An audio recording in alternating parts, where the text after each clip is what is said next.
சென்னை கொட்டிவாக்கம் பகுதியில் தென் சென்னை தொகுதி திமுக வேட்பாளர் தமிழச்சி தங்கபாண்டியன் வீதி வீதியாக சென்று வாக்கு சேகரிப்பில் ஈடுபட்டார். அப்போது 300 வெளிநாட்டு சாக்லேட்டுகள் தயார் செய்யப்பட்டு 4 அடி உயர மாலை அணிவித்தும் JCB இயந்திரம் மூலம் பூக்களை தூவியும் அவருக்கு உற்சாக வரவேற்பு அளிக்கப்பட்டது. மேலும் தமிழச்சி தங்கபாண்டியனின் உருவம் பொறித்த மாஸ்க் அணிந்த பெண்கள் அவர் மீது மலர்களை தூவி ஆரவாரம் செய்தனர்.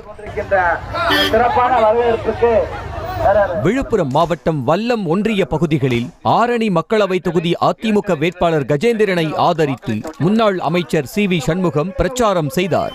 அப்போது பேசிய அவர் 10 ஆண்டு கால பாஜக ஆட்சியில் பிரதமர் மோடி மக்களுக்கு அல்வா மட்டும்தான் கொடுத்திருப்பதாகவும் தமிழ்நாட்டில் எந்த திட்டங்களையும் செயல்படுத்தவில்லை என்றும் குற்றம் சாட்டினார். தமிழ் தொன்மையான மொழி, எனக்கு கஷ்டமா இருக்குது, வருத்தம். இங்க வரும்போது தான் சொல்வார், மலையாளத்துக்கு போனா கேரளால போனா மலையாளம் தொன்மையான மொழி, அழகான மொழி.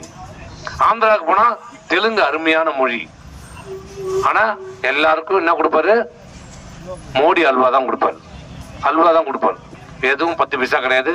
இந்த 10 ஆண்டு காலத்துல தமிழ்நாட்டுக்கு எந்த வளர்ச்சிகளும் கிடையாது, எந்த திட்டங்களும் கிடையாது, எந்த தொழிற்சாலையும் கிடையாது, ஒரு வேலைவாய்ப்பும் கிடையாது. விருதுநகர் மக்களவை தொகுதி பாஜக வேட்பாளர் ராதிகா சாத்தூர் பகுதிகளில் தனது கணவர் சரத்குமாருடன் இணைந்து வாக்கு சேகரிப்பில் ஈடுபட்டார்.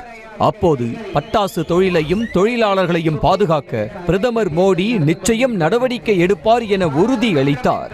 உறுதியாக சொல்கிறேன், இந்த பட்டாசு கம்பெனி இன்னும் பிரமாதமாக நடக்கிறதுக்கு ஐயா அவர்கள் வழி செய்வார் என்று உங்களுக்கு நான் உறுதியுடன் சொல்ல கடமைப்பட்டிருக்கிறேன். கன்னியாகுமரி மக்களவை தொகுதி காங்கிரஸ் வேட்பாளர் விஜய் வசந்த் ஆரோக்கியபுரம், சின்னமுட்டம், மணக்குடி, மேலமணக்குடி உள்ளிட்ட மீனவ கிராமங்களில் பொதுமக்களை நேரில் சந்தித்து ஆதரவு கோரினார்.